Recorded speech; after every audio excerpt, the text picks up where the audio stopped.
So children, now we are to discuss very small topic, that is spring wood and autumn wood. Actually, in temperate regions, what happens, the climatic conditions do not remain uniform throughout the year. Sometimes it is a favorable conditions for the growth or formation of new tissues, and sometimes the conditions are not as favorable.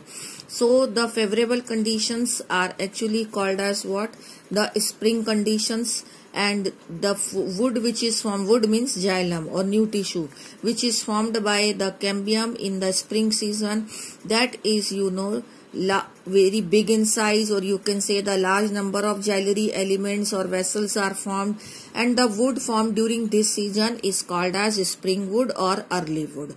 And in winter season, the cambium is less active, so that the xylem elements are formed are very small in size, or narrow vessels are formed, so that this wood is called as autumn wood or late wood. Okay, and spring wood and autumn wood both are collectively called as what? Annual ring. And the density of this spring wood has lower density, whereas the autumn wood is darker and has higher density, because in these the cells are bigger size and in these the cells are smaller size. Because of small size, higher density, and it is having the lighter density.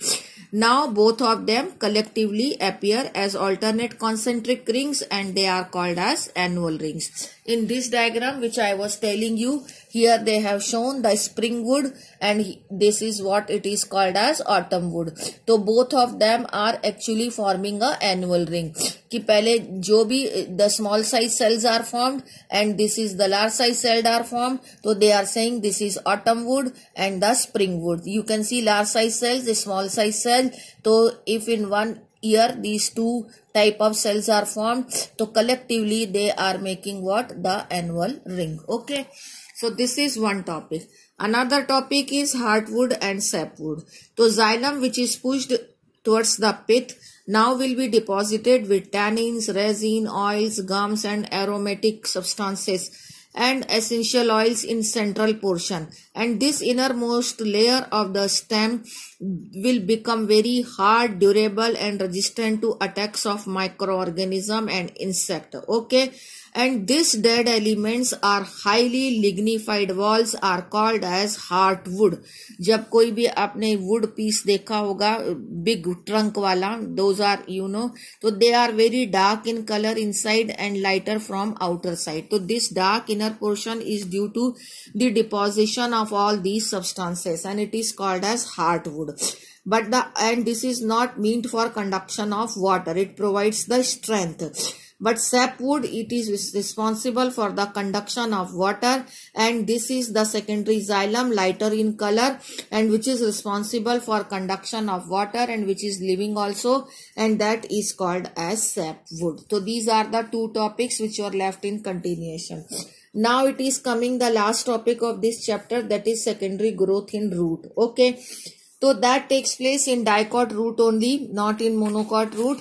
So for that you are to recall the structure of the dicot root, which is here. See that here these are the xylem and phloem were present in alternate bundle. So below the phloem, these cells of conjunctive tissue will become meristematic, and they will again get meristematic this side below the xylem, then below the phloem, then below the xylem, so that here a wavy cambium ring will be formed. And this cambium ring will again perform the same activity as it is performed by the ring of the dicot stem.